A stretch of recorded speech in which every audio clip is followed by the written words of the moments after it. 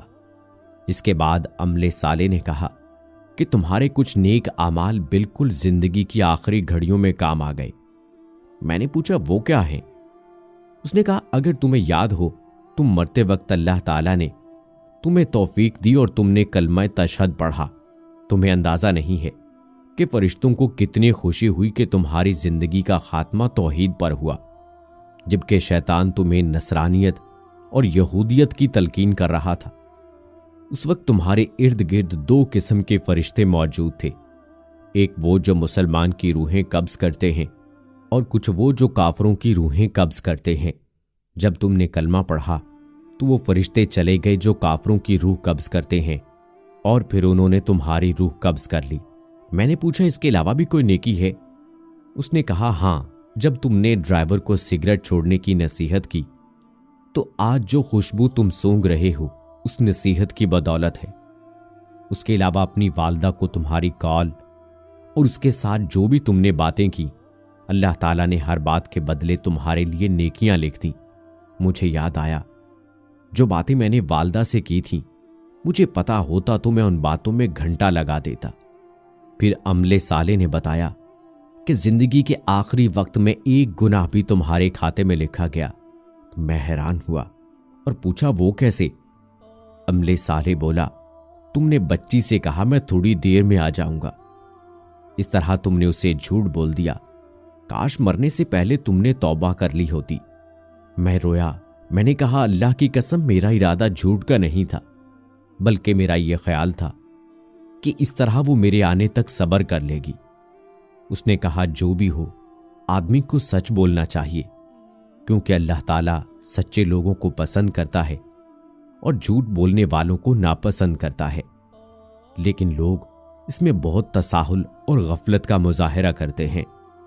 پھر اس نے کہا تمہاری وہ بات بھی گناہ کے کھاتے میں لکھ دی گئی ہے جو تم نے ایئرپورٹ میں کاؤنٹر پر بیٹھے ہوئے شخص سے کہہ دی کہ اللہ تمہارا حساب کر دے۔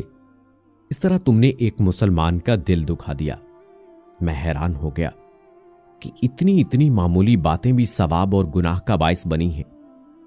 عملے صالح نے مزید بتایا کہ یہ انسانوں پر اللہ تعالیٰ کا بہت بڑا احسان ہے کہ جب وہ نیکی کریں تو اللہ تعالیٰ اسے 10 گنا بلکہ 700 گنا بڑھا دیتا ہے، اور بہترین اعمال وہ ہیں جو اللہ تعالیٰ کو زیادہ محبوب ہیں۔ میں نے کہا 5 وقتہ نماز کے بارے میں کیا خیال ہے؟ عملے صالح نے کہا کہ نماز، زکوٰۃ، صیام، حج وغیرہ تو فرائض ہیں، میں ان کے علاوہ بھی تمہیں ایسے اعمال بتا دوں گا جو اللہ تعالیٰ کو بہت محبوب ہیں۔ میں نے کہا وہ کیا ہیں؟ بولا تمہاری عمر جب 20 سال تھی تم عمرے کے لیے رمضان کے مہینے میں گئے تھے، تم نے وہاں 100 ریال کی افطاری خرید کر لوگوں میں بانٹ دی، اس کا بہت اجر تم نے کمایا ہے۔ اس طرح ایک بار بوڑھی عورت کو کھانا کھلایا تھا، وہ بوڑھی ایک نیک عورت تھی، اس نے تمہیں جو دعائیں دی اس کے بدلے اللہ تعالیٰ نے تمہیں بہت نیکیاں اور اجر دیا ہے۔ میں تمہیں ایک اور بات بتا دوں، ایک بار تم مدینہ جا رہے تھے کہ راستے میں تمہیں ایک آدمی کھڑا ملا جس کی گاڑی خراب ہو گئی تھی، تم نے اس کی جو مدد کی اللہ تعالیٰ کو تمہاری وہ نیکی بہت پسند آئی اور تمہیں اس کا بہت بڑا اجر ملا ہے۔ اس کے بعد میری قبر کھل گئی اور اس میں بہت زیادہ روشنی آ گئی اور فرشتوں کے گروہ در گروہ آتے ہوئے نظر آئے۔ عملے صالح نے بشارت دی کہ آج لیلۃ القدر ہے۔ روز و شب کے میلے میں غفلتوں کے مارے لوگ شاید یہی سمجھتے ہیں ہم نے جس کو دفنایا تھا بس اسی کو مرنا تھا۔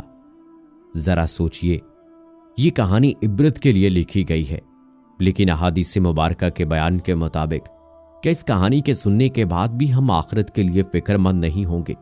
کیا اس کہانی کے بعد بھی ہم گناہ کریں گے؟ کیا اس کہانی کے سننے کے بعد بھی ہم